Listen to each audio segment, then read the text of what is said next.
Hello and welcome back to Forspoken. This is Bio Enchanted and we're finally doing this again. After 8 months, given changing my computer completely stopped my Roxio working, so I've had to buy an Elgato, which is working rather well, and it is tiny. It's like half the size of my Roxio. It's kind of adorable, although it also means it's kind of easy to accidentally lose it because it's got such a small footprint and it's just a little black box. But it is quite a cute little device and it's much simpler to set up. Yeah, stay frosty. Got it. We got this! But I am a bit rusty though because it's been about 8 months, so just bear with me if I play a bit badly today. But it is nice to be back though. Look out! And finally continue our journey to actually reaching Santa Sila. Taking out our computer bought her 8 months, but that's about all it will buy her.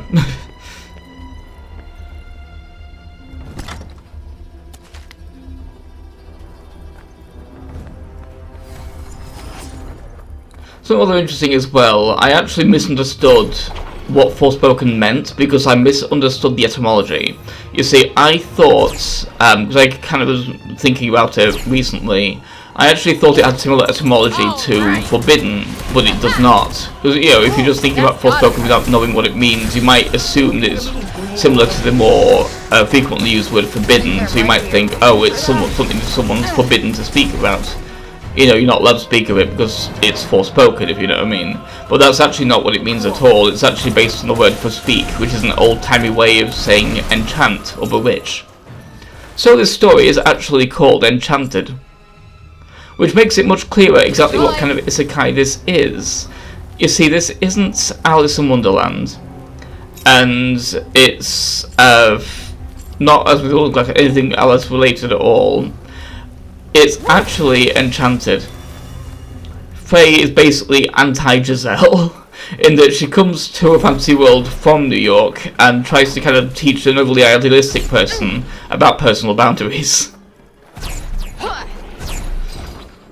So I find quite amusing. I was quite the idea that, like, when she's talking to Arden for the first time and kind of like, it's basically the whole thing is, it's essentially the opposite of How Does She Know from Enchanted, where it's basically just saying, how do you know they like you? How do you know they're friends? What if they try to do advantage? Or if they all take advantage, how do they ask you to do random favors, then refuse to repay? Take care of your mental health after a real bad day. Eventually you will realize this relationship is all one way. That's how you know. That's how you know they're toxic. Yeah, I actually wrote that down because I was quite happy coming up with that. Because I thought it was quite funny to just imagine Faye as the anti-Giselle teaching people how not to get walked all over by being too nice. Well, we found the natural refuge in Middle Praenost, so that's nice. Did it tail us here? Oh, that's so sweet. Hey, little guy. Yeah, our little familiars hang out here. And people did mention as well, in the thread, that the whole familiar thing implies, and probably the name of the game as well, being basically bewitching or enchanted, implies that there was originally kind of like a witch aesthetic to this game. And you can still kind of see a little bit of that. Like, there's a little bit Wizard of Oz going on a little bit as well, with Faye's, like, special shoes that she refuses to take off, that sort of thing. Although in this case, she is kind of the, Yeah. I guess we'd go for the, she's the Glinda in this situation, she's the good witch of the East. And anxiety. It's never easy upping sticks and moving. But she has got, like, a similar thing, penchant for certain footwear as the Wicked Witch of the West, that sort of stuff, and there's some interesting, you can pick some interesting parallels to a lot of different stories, but none of them really quite fit, because much while Alice in Wonderland is the one that the game kind of makes a more direct allusion to the book at the beginning, it doesn't really fit that well, because outside of that one politician essentially being very similar to the Red Queen, not the Red Queen, that's the Looking Glass, to the Queen of Hearts, in that he's kind of got it out for you, and that the character's kind of got spun out into him and Sila, got separated out into him as the legal authority and her as the rage. But, like, nothing else really fits. I guess you have Cuff leading her here with the birds would kind of be a little bit White Rabbit, but not quite. And of course the whole rabbit hole metaphor that they keep using with the room. But other than that, there's not really any... Because I definitely feel stronger. I guess there's some things that might be kind of able to be linked to certain things later on. There's a character that you can kind of almost see as a Red Queen analog, but we haven't got to them yet. But like, there's not that much where it really matches up, at least not yet. And even if it does, it's a little bit of a stretch. So it kind of feels like maybe in the original version of the game, when it was still like all witch-based, maybe they were making more direct allusions. Like maybe they actually had like a Mad Hatter specialized kind of character, or like or a Mad Hatter analog anyway. They don't have to be exactly the same, but like someone similarly chaotic, but on your side in some kind of vague way.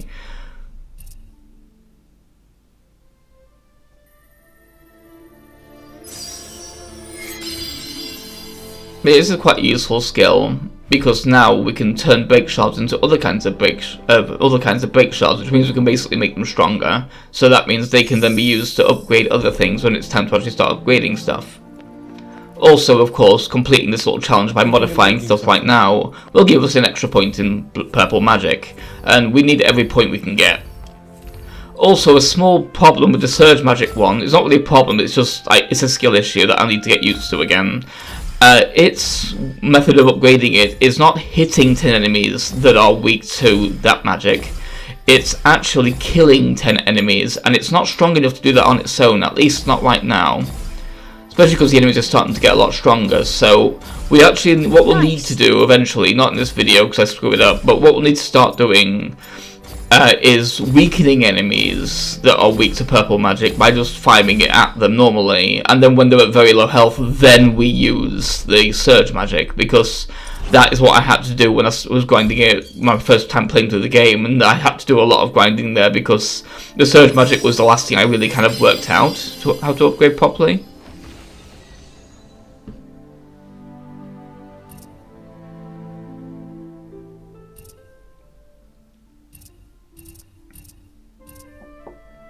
I'm just deciding what other things to buy, because I just want to get like some unique stuff like Prime. This video is not sponsored.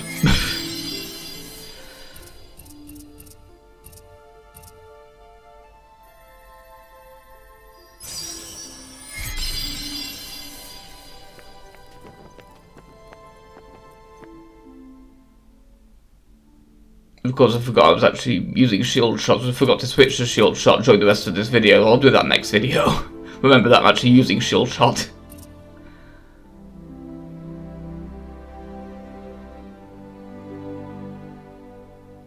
Because again, it's been a long time and I'm quite rusty. Because also, in this particular video, I was focusing on bind.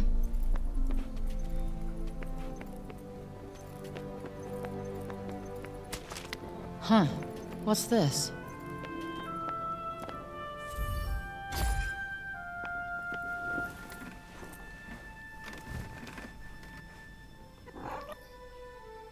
I quite like that the cat jumps into bed with you as well. It's just really cute to have your familiar just kind of hanging out here. I really like the familiars, they're just a very cute little thing. Something quite fun starts happening from here as well.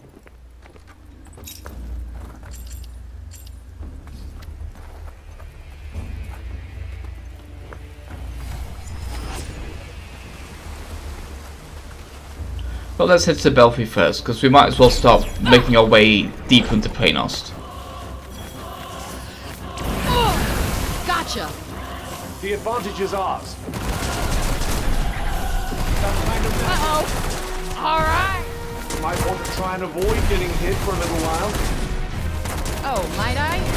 What? Right in the sweet spot! Yeah, these lizard guys can be quite nasty if you're not paying attention. Then again, all the enemies can, because all the enemies can do a decent amount of damage if you're not expecting them, and therefore just get hit in the face by them. What I quite like with this part of the game at this point forward is that the cats that you collect start kind of following you around, and that's really cute. Especially like, it's not like flying with you when you're doing parkour as well. That's just really adorable. I really like the cats.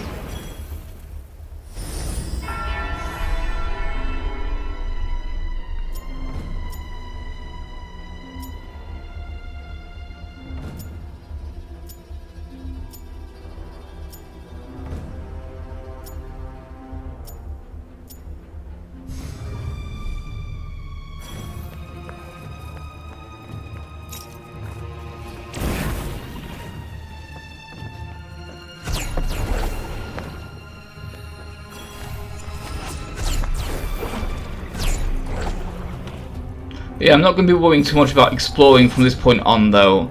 At least in the plot-based videos. So for the plot-based videos, I'm mostly going to be taking beelines while picking up stuff on the way that's in the direct. I'm going to form a path between items that kind of like just form a decent variety of things to do on the way, but without going overly out the way to keep things moving forward at a decent clip, because it can take quite a while to get to each section of the map when you start going through them. Sounds about right. Man, I would so not have been Team Silo. There's something there. And part of the reason for that as well is that from this point on, the game starts getting quite a lot harder when it comes to 100%ing it, because something you'll see towards the end, later in this video. Because there are aspects of the exploration that can get quite dangerous if you're unprepared.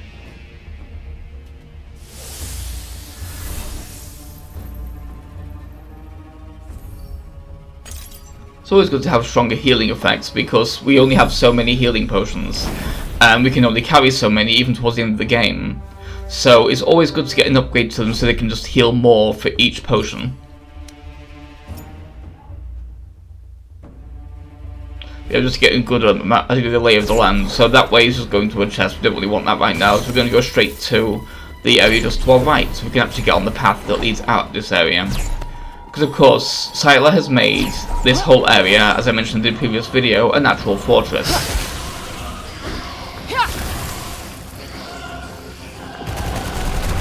Got you on your toes now.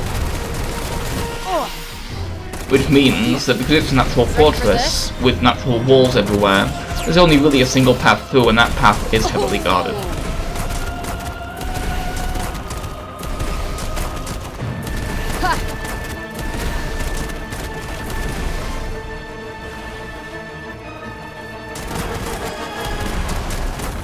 Looks like we're done here. It does, doesn't it?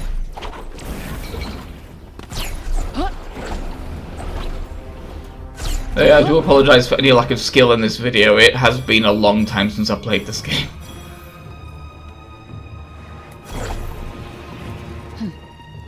So yeah, we'll deal with that village later. For now, we'll just keep going forward on the critical path, because, again, just forming a little sort of a path to go straight forward to avoid taking too long to make progress for the plot videos.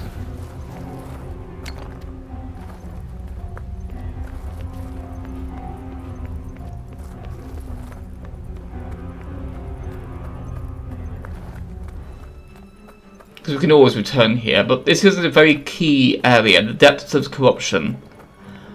You thought things were weird before. It's about to get a lot worse. What's the matter? Come on!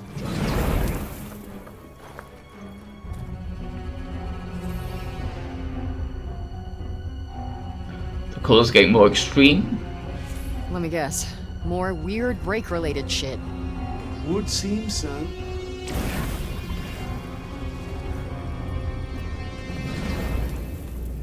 Whoa! Huh? What the? I'm floating. I suppose it must be something to do with how heavy the brake is here. Huh. No way. This place is so weird. Yes, yes, I'm sure it's intensely amusing. Now, shall we be on our way? Now, that's the sort of thing a lot of people kind of complained about when this game was first being marketed, was phrase kind of like reactions to things being very kind of, oh, this is happening now, but I kind of like it because it shows that she's a character that has a lot of wonder. The thicker the brake She's becomes, the less finding the rules of the normal world apply. Well, not much is gonna surprise me after this. She's finding places to enjoy what's a very harrowing journey, and that's fair enough. I mean, you know, you suddenly start walking on water, you're going to have a little bit of fun being a bit of a Jesus for a second. So I want to go to the Lithos Guild, because this is a good way of showing, and because also I want the archive entry, but also it's a good way of showing just how dangerous being off the beaten path can be this early in the game. Because this guild, which I don't realise right now, but it's nasty.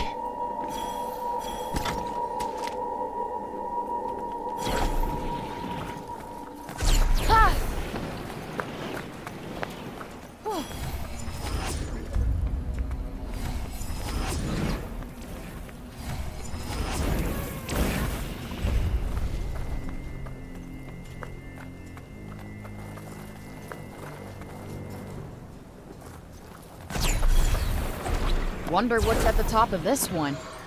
Hopefully not monsters. Probably both monsters in the library. That tends to be the way it works. Something's there. What shall we do? Could pretend we didn't notice.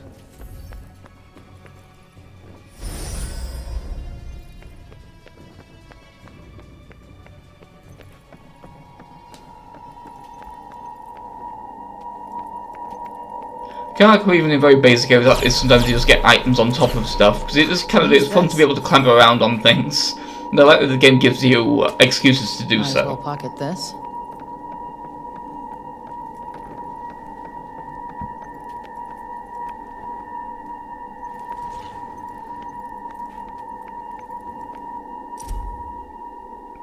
And of course I'm being quite careful how I move the D-pad, because again I don't want to accidentally end up mousing over a thing that ends up with spoilers for because the DLC, again, as I mentioned at the beginning of this whole thing, the DLC puts some lore things in the main screen of the main game, and they even stay there on New Game Pluses, which basically, not on Fresh New Games, which essentially means you get spoilers for the end game, because the DLC is kind of like assuming you know how the game's gonna go.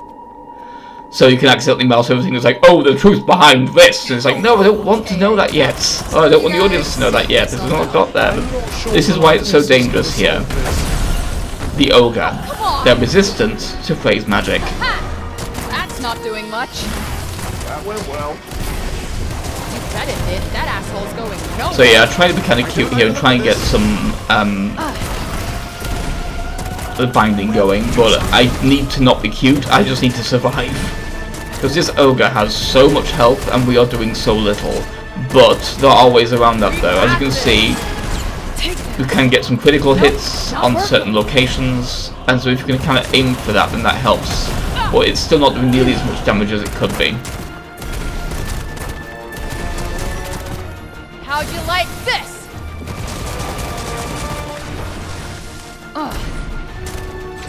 Yeah, like I tried to get behind him to get some attacks in through the vine, but I just kind of missed. I accidentally hit him from the side, not behind, because that is a very specific distinction that these kind of games can make. Like, even if it seems like you're kind of behind, it's like, no, you're to the side. It's like, oh, come on, that counts. Surely that counts, yeah. Then again, that's the equivalent of a fighting game player being like, oh, but I was totally blocking. It's like, yeah, clearly not though. Because it's not really much of an excuse. But the ogre's nearly down. So like, even when you're outmatched because you haven't got the right kind of like attack to certain things, you can still kind of make it through just by pure skill. You're still doing some damage, just not nearly enough. Or not nearly as much as it could have been. Don't move.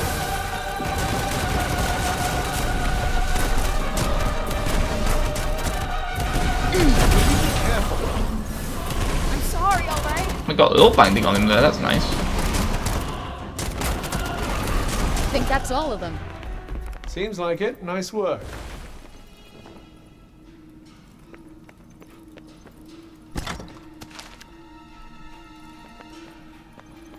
I just remembered, I don't think I actually do the shield, because I think the shield's actually a thing I haven't... It's just telling you what the thing is for that thing, but it's an upgrade to the thing I haven't bought yet, so... Might as well hold on I was to getting this. ahead of myself there. Yeah, those weird kind of things. We saw something like it earlier on. Nasty as hell. Yes.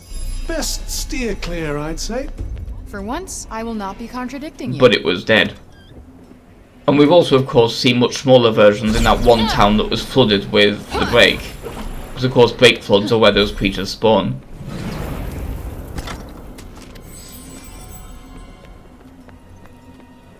This is a reminder that we have encountered nightmares, just on a small level.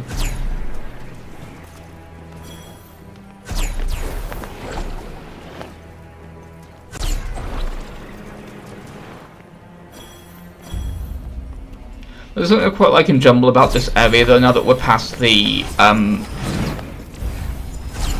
point where the breaks are at its strongest. Or not quite at its strongest, but the point where the break starts getting even stronger. If you look at the background, you can see in the distance all these weird walls.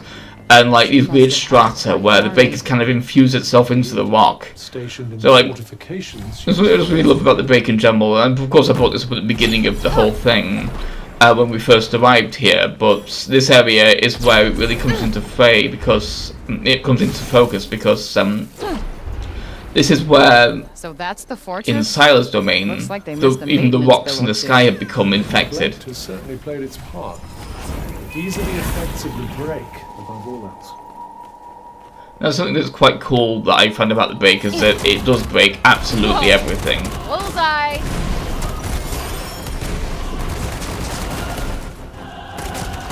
I mean, there are aspects I kind of feel like they could have done more with in some situations, but for the most part, I feel it will be out of scope because of what they're trying to do. Because like, the break is breaking in specific ways for specific people. So, for example, in this case, all it's really doing is making the walls bigger and things like that, and the rocks stronger because, of course, it's a fortress Sila's building.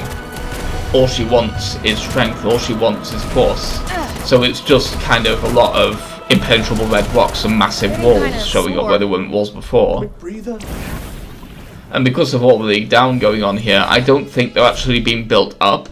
I think, hence all these little strategies you're seeing right now, I think Sila's been digging down. Again, I may have brought that up before, that was my kind of theory as to how this whole area got built, was that Sila's building a fortress by essentially grabbing her capital city and just shoving it further and further down into the depths of the earth, making it harder and harder to get down to it. It's quite a clever way of building a fortress, just build it underground. It's just there's so much that's been destroyed, we can still see the sky even though we're technically underground right now. Or we should be because of how far down we've come. But because of the nature of how it's being built. This place looks pretty unique. Alright, let's take this photo. Of course Sila will want the sky to be clear because it's good for recon, for aerial enemies and things. She is a tactician after all.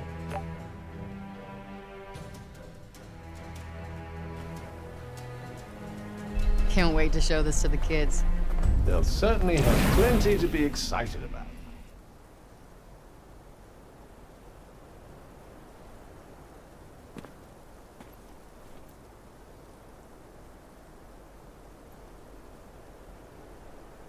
I don't like how quiet it is here.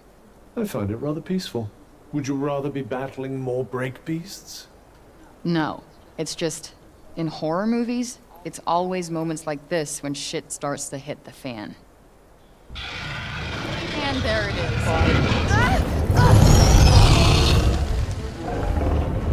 How did I get on this dragon's shit list? It really puts it out for me. It does seem that way, but I'd suggest you don't fight it. Yep, I'll second that.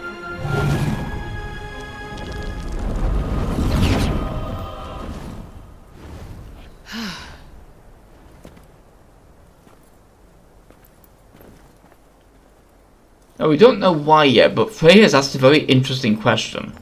So just keep that in mind.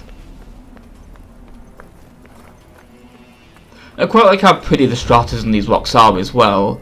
It's just very kind of, it's so clean after everything else has been so kind of rugged and rocky and just kind of rough. It's nice to have like really pristine looking things like that to kind of like add contrast to the whole area. I mean, generally I feel the art design in this game was generally done quite well. Also, puzzle! Let's solve a puzzle.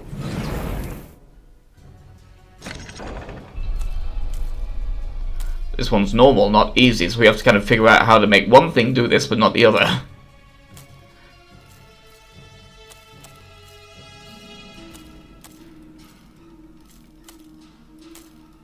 Yeah, I'm kind of going backwards there.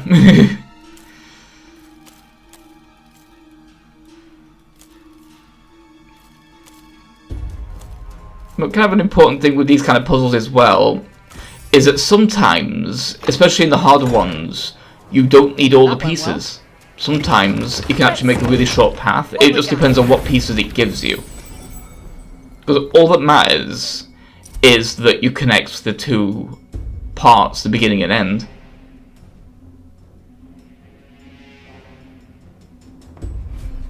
Callista Keen. Hey, that's Auden's mom. The peasant girl. Intriguing.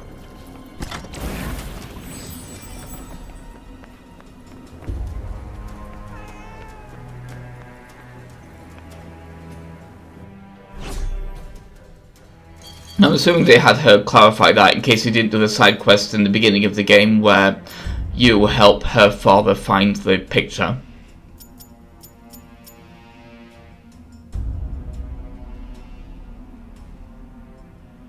Because that was when we were introduced to that.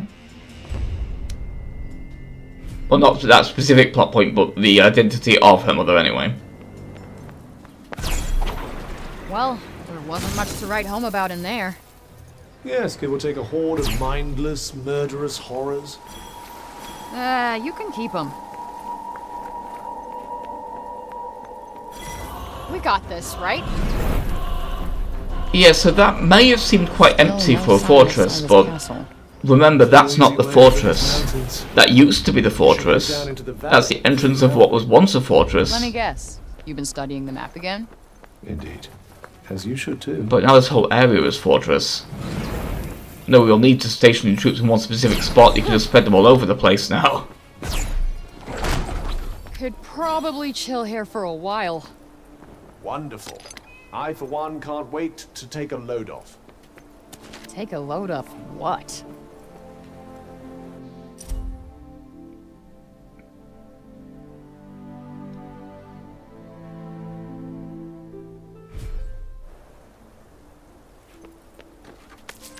Quite the lucky find indeed. Yeah, I think it's to be fair to say it's less Alice in Alright, Wonderland and more the let's do Fisher King. When it comes to like the type of like weird kingdom it is and everything like that. Because of course it's a similar thing of like, oh, the kingdom was created by a powerful force and then that force went crazy and the kingdom went wonky with it. Yes, that's a technical term.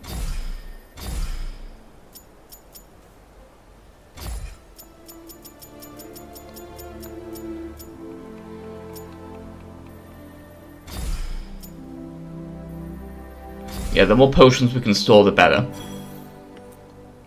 Because as I'm rusty, we need as many as we can get.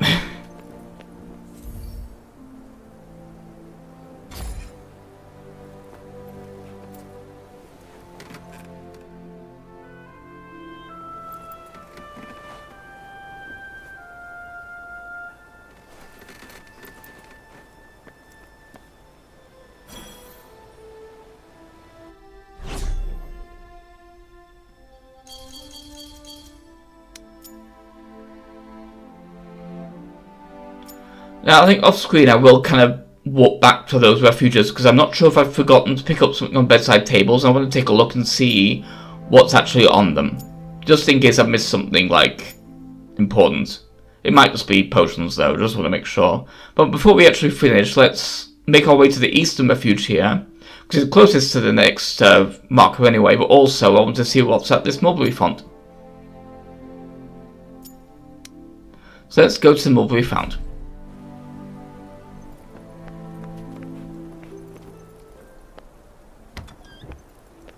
So that's actually a really good place to, not quite, well, yeah, to end things, because that font has got an interesting thing there that we want.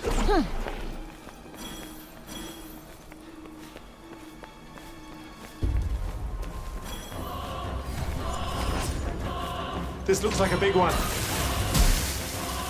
Yeah, sometimes it's kind of like hard to tell where music coming from at first.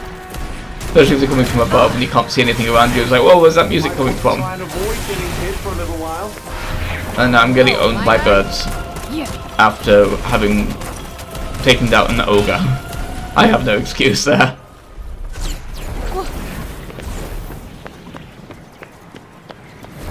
think we're close to something.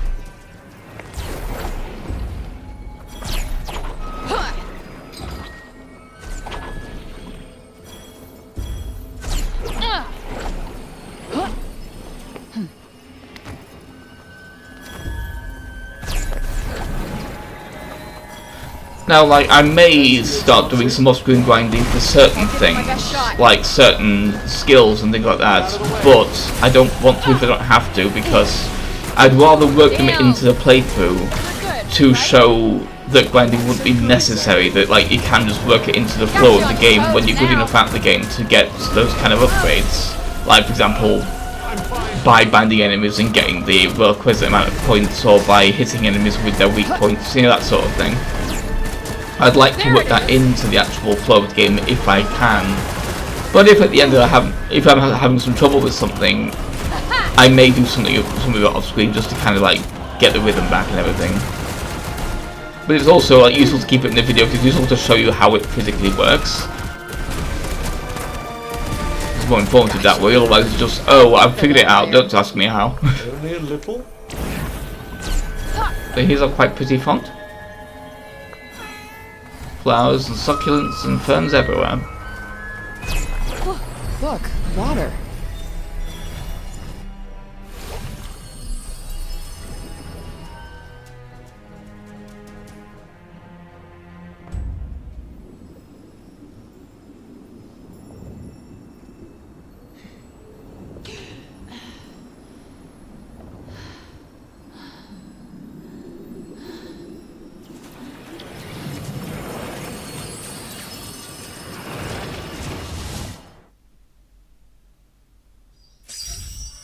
So this spell's actually quite useful, the shimmy, but it's very hard to get the rhythm right.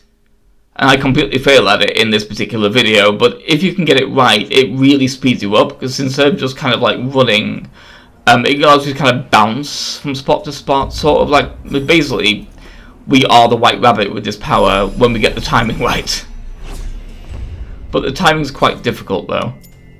And I'm going to try it on the way to this refuge, but I'm gonna fail because again it's just kind of a matter of like exactly what the timing is when actually, because you have to hit X as your feet hit the ground. But I've not quite got the rhythm yet, and I completely failed it there. So yeah, this is a very useful power to have, but it's very, like a lot, there's actually quite a few movement powers in this game. Some of them are very easy to use, but then some of them are very challenging, and you really have to kind of get the hang of it. And because it's been 8 months, I have lost my ability to do the shimmy right now, so I'll need to kind of practice that. I think at that part I might practice off screen with the shimmy, just to kind of practice the rhythm again and get back into it and figure out exactly how it works. Man, I'm glad I kept my sneakers on. Are they really as incredible as dinosaurs? Oh, these babies are literally the pinnacle of human ingenuity. There's also still a little bit of the whole witchy aesthetic as well, like the whole ragged cloaks and everything like that, especially this one, really fits that whole vibe. Did you find something?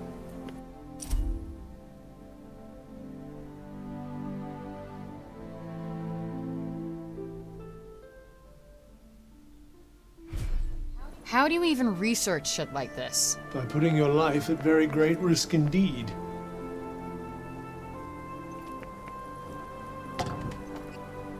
Yeah, this is just me getting another good shot of the sky. Because I just love how the sky in these areas completely stratifies just like the rocks. Like, the sky and rocks have kind of forgotten which one's which. It's a very fun aesthetic choice.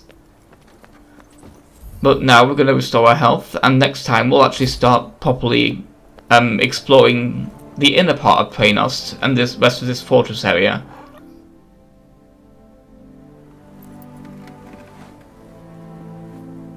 Now we've made it past Middle Praenost into the central area. So, I'll see you then.